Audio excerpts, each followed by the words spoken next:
예수님께서 가르치신 기도. 쉬지 말고 기도하라. 데살로니가전서 5장 17절. 우리는 옳든 그르든 자기 나름대로의 기도에 대한 개념에 따라 기도합니다. 기도를 폐의 호흡 또는 심장의 피처럼 생각한다면 그것은 옳습니다.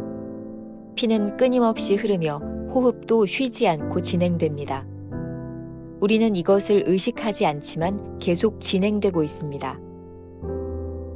마찬가지로 우리는 예수님께서 언제나 우리를 계속 하나님과 완전하게 연결되도록 하신다는 사실을 의식하지 못합니다.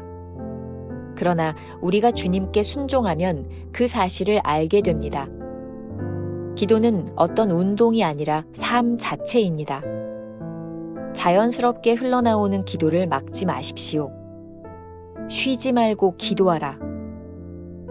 당신의 마음이 언제나 하나님께 있는 가운데 어린아이와 같이 저절로 나오는 기도의 습관을 유지하십시오. 예수님께서는 응답되지 않는 기도에 대해 말씀하신 적이 없습니다. 그분은 기도란 언제나 응답된다는 무한한 확신을 가지고 계셨습니다.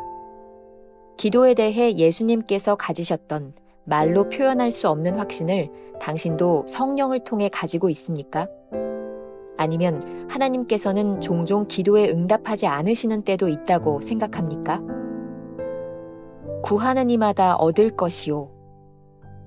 그러나 우리는 말합니다. 그러나 글쎄요. 하나님께서는 가끔이 아니라 매번 최선의 방법으로 기도에 응답하십니다. 그렇다고 우리가 원하는 대로 그 응답이 당장 나타난다는 뜻은 아닙니다.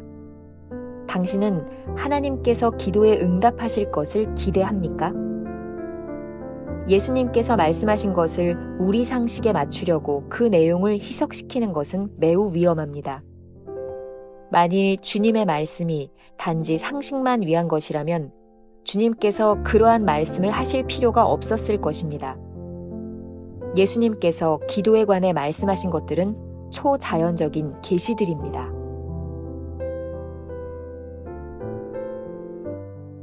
김병삼 목사의 매일 만나 365, 오늘은 5월 26일 예수님께서 가르치신 기도라는 제목으로 말씀을 함께 나누겠습니다. 오늘도 두 개의 주제를 가지고 나누겠습니다. 첫 번째, 쉬지 않는 기도. 하나님을 믿는 사람이라면 누구나 기도할 것입니다. 분명한 것은 옳든 그르든 각자가 자신만의 기도에 대한 개념을 가지고 있다는 것이죠. 만일 우리가 기도를 심장에서부터 피가 흐르고 폐를 통해 호흡하는 것과 같이 생각한다면 그것은 올바른 생각입니다. 이렇게 생각할 때 기도는 마치 우리가 의식하지 않는 가운데 피가 흐르고 숨을 쉬는 것처럼 쉼없이 해야 하는 것입니다. 이러한 맥락에서 오늘 본문 쉬지 말고 기도하라 하는 말씀을 이해하면 좋겠습니다. 중요한 것은 우리 주님께서도 끊임없이 우리를 위해 중보하고 계시다는 사실입니다. 주님의 기도는 하나님과 우리 사이의 완전한 연결을 위한 기도입니다. 그렇다면 주님께서 이렇게 기도하고 계시다는 것을 우리가 어떻게 알 수 있을까요? 챔버스에 의하면 우리가 순종할 때 자연스럽게 그 사실을 알 수 있다고 합니다. 우리는 순종할 때 하나님이 어떻게 인도하시는지 알 수 있습니다. 이와 같은 인도하심은 우연히 이루어지는 것이 아닙니다. 우리는 이 인도하심이 우리를 향한 하나님의 거룩한 뜻임을 깨닫게 될 것입니다.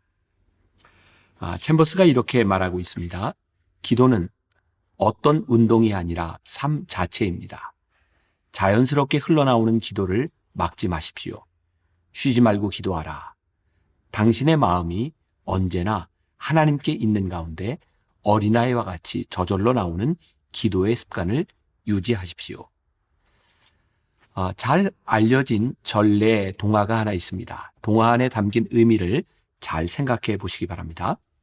어떤 나쁜 사토가 가난한 농부를 골탕 먹이고 재산을 빼앗기 위해 농부의 아내에게 아주 어려운 문제를 냅니다.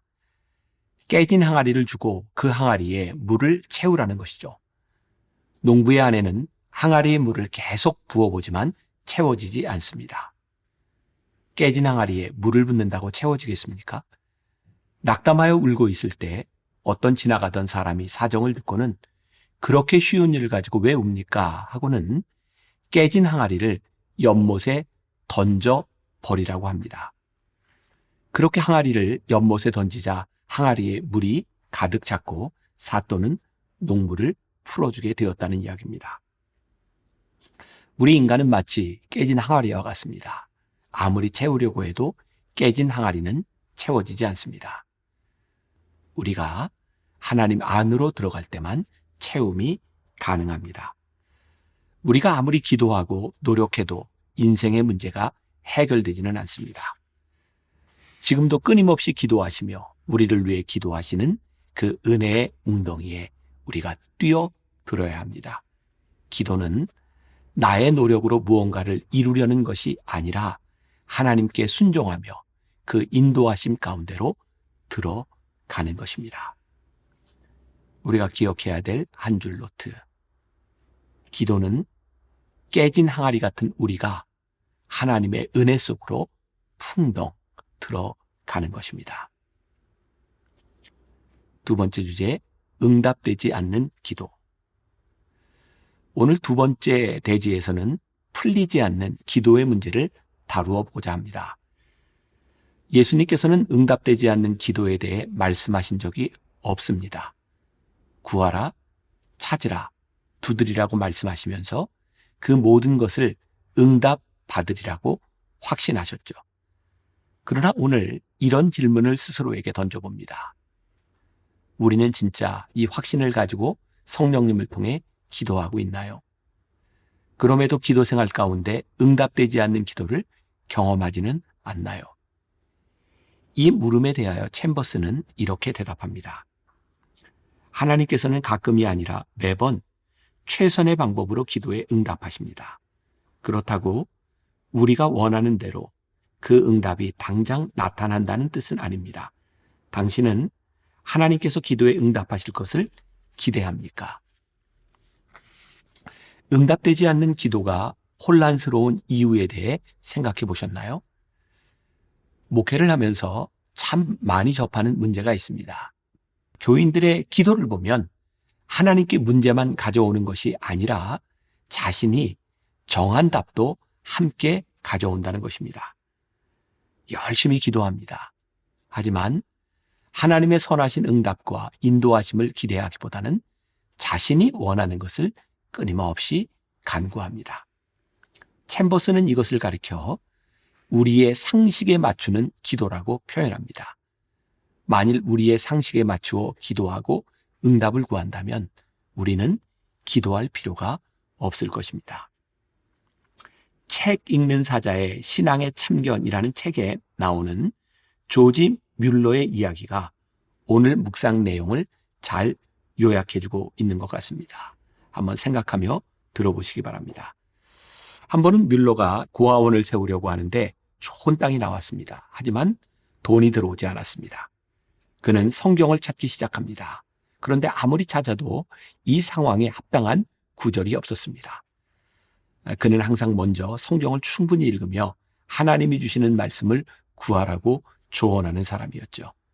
그때 말씀이 보였습니다. 그런즉 너희는 먼저 그의 나라와 그의 의를 구하라. 그리하면 이 모든 것을 너희에게 더하시리라. 그래서 땅을 사겠다는 것을 포기하고 이렇게 기도합니다. 하나님의 뜻대로 해 주옵소서. 하나님의 선한 때에 주옵소서. 그런데 주인에게 연락이 옵니다. 이 땅을 사겠습니까? 예, 사려고 합니다. 얼마입니까? 주인이 말한 가격은 그가 생각했던 것보다 몇 배가 더 많았습니다. 재정도 없었습니다. 그가 말합니다. 나는 살 수가 없습니다. 그는 계속 하나님의 선한 길을 보여주옵소서라고 기도하였습니다. 그런데 3개월 동안 1원짜리 하나 그에게 들어오지 않았습니다. 3개월이 지나고 난 다음에 주인을 다시 만났을 때 주인이 말합니다. 땅 가격을 3분의 1로 내려서 팔기 원합니다. 그 땅이 있는 곳 앞으로 수도관이 새롭게 개설되고 도로도 새로 생겨서 고아원을 짓기에는 최적의 조건이 된 이유였습니다. 그런데 주인으로부터 그 말을 들은 날 정확하게 1원짜리 하나도 틀리지 않게 수표가 들어왔습니다. 수표가 발행된 날짜는 3개월 전이었습니다. 하나님께서 이미 응답하신 것이었죠. 하나님께서 이미 준비하셨던 것입니다. 그런데 언제나 우리는 우리의 방식으로 하나님 앞에 기도합니다. 우리의 기도에는 수술이 필요합니다. 자신의 생각으로 기도하지 말라. 하나님 주시옵소서를 입에 달았던 우리의 기도는 하나님의 마음을 상하게 할 수도 있습니다. 하나님이 정말 선하고 좋으신 분이라면 우리가 정한 답대로 응답하셔야 할까요? 결국 우리가 기도할 때 하나님을 얼마나 신뢰하느냐에 따라 진짜 기도의 응답을 받지 않을까요? 그래서 우리가 순종하는 마음을 가지고 기도할 때 하나님의 뜻을 분별하는 영적 지혜가 자라게 됩니다. 우리의 기도가 응답되지 않을 때 그 안에서 하나님의 인도하심과 뜻을 보는 것입니다. 그렇게 시간이 점점 쌓이다 보면 진정으로 하나님의 뜻을 묻는 기도로 변하지 않을까요? 그리고 이전보다 더 많은 기도가 응답되고 있음을 경험하지 않을까요? 우리가 기억해야 될 한 줄 노트. 진정한 기도는 우리의 상식을 따르는 것이 아니라 하나님의 뜻을 온전히 구하는 것입니다. 오늘 하루 이런 질문으로 지나보면 어떨까요? 응답되지 않는 기도 제목들을 먼저 적어봅시다. 그 기도는 우리의 상식을 따르는 것일까요? 아니면 하나님의 뜻을 구하는 것일까요? 기도하겠습니다. 주님께서 우리들에게 가르쳐 주신 기도가 있습니다. 쉬지 말고 기도하라고 말씀하셨고 구하라고 말씀하셨습니다. 그런데 우리가 기도하면서 참 힘든 것은 우리의 기도가 응답되지 않는 것을 경험할 때입니다. 그런데 오늘 이 묵상을 통하여 우리들에게 가르쳐 주시는 좋은 교훈이 있습니다. 너희는 먼저 그의 나라와 그의 의를 구해라. 우리가 기도할 때 하나님의 뜻을 구하면 하나님의 뜻대로 역사하시는 것을 우리들이 경험하게 될 것이라는 사실입니다. 응답되지 않는 기도보다 하나님이 어떻게 우리들이 응답하시는지를 볼 수 있는 사람, 하나님의 뜻을 알 수 있는 사람, 그런 사람들이 되어 또 오늘 하루를 살아가게 하여 주옵시고 늘 우리의 상식에 매달리는 사람이 아니라 하나님의 뜻을 구하는 귀한 믿음의 사람들이 되게 하여 주옵소서. 예수님의 이름으로 기도합니다. 아멘.